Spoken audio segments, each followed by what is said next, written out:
शशिकला साबू जी, राधा वल्लभ श्री हरिवंश परम पूज्य महाराज जी, आपके चरणों में कोटि कोटि वंदन। महाराज जी, आपके श्रीमुख से सुना है कि एक बालक यदि सच्ची भक्ति करता है तो 21 पीढ़ियां तर जाती हैं। तो महाराज जी, यदि माता पिता भक्ति करें तो बच्चों को भगवत प्राप्ति हो जाएगी? बच्चे नाम जप नहीं करते या फिर बहुत कम जप करते हैं तो भगवत प्राप्ति हो जाए तो देखो, 2-4 माला जपना या 2-4 बार तीर्थ याटन करना, ये सब दान पुण्य, ये सब इनका कोई ज्यादा महत्व नहीं है हमारी दृष्टि में।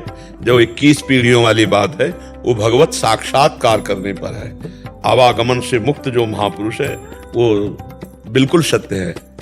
जो 21 पीढ़ियों का वर्णन बिल्कुल सत्य है। भगवान की प्राप्ति उस वंश में किसी को भी हो जाए तो 21 पीढ़ियां तर जाएंगी, चाहे वो बालक को हो जाए या पिता को हो जाए, किसी को भी हो जाए, पर भगवत प्राप्ति हो जाए। ये 2-4 माला या तीर्थ याटन या महाराज नृग का नाम सुना है?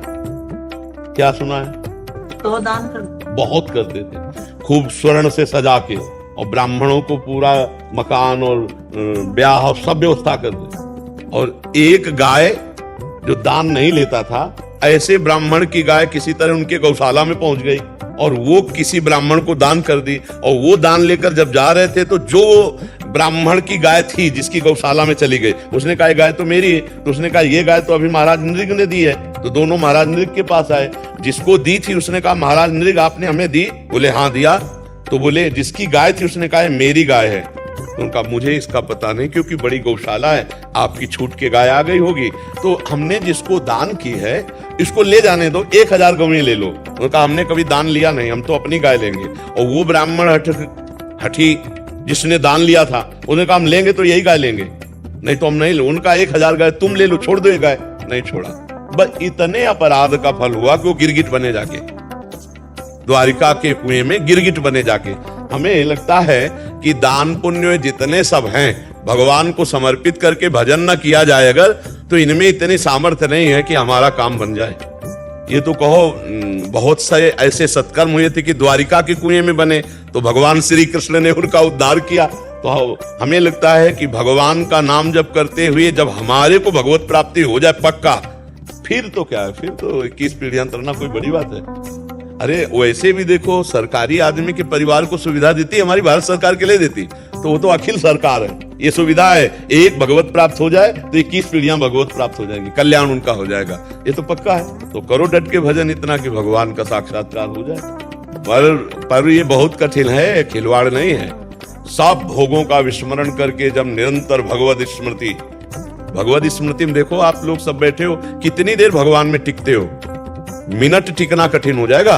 देखो ना, भगवान में टिकना, वो फौरन विषय में भाग जाएगा मन, फौरन से संसार के चित्त। वो मन भगवान में आसक्त हो जाए, आसक्त हो गया, मन पंग हो गया भगवान की रूप माधुरी में, लीला माधुरी में, चिंतन में।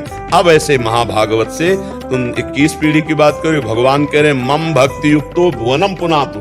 यदि मेरा ऐसा महाभागवत प्रेमी भक्त संकल्प कर ले तो पूरे भुवन का भुवन, लोक का लोक भगवत प्राप्त हो जाए। लोक मम भक्ति युक्तो भुवनम पुनात। देवर्षि नारद जी ने कहा सात तरती सात लोकाम तार्यति। वो स्वयं तर जाता है, स्वयं तर जाता है, वो लोकों को तार देता है। पर कठिन है भगवत प्राप्ति, भगवत प्राप्ति कठिन। निरंतर भजन करना, भोगों का त्याग करके अन्य कोई स्मरण न रहना, केवल भगवान का स्मरण रहना, ये बहुत वर्षों के अभ्यास से भगवान की कृपा से होता है। नहीं देख लो, 1 मिनट भगवान में नहीं टिक सकते, कितना कठिन है। सबसे बड़ा विश्व का कठिन काम है भजन।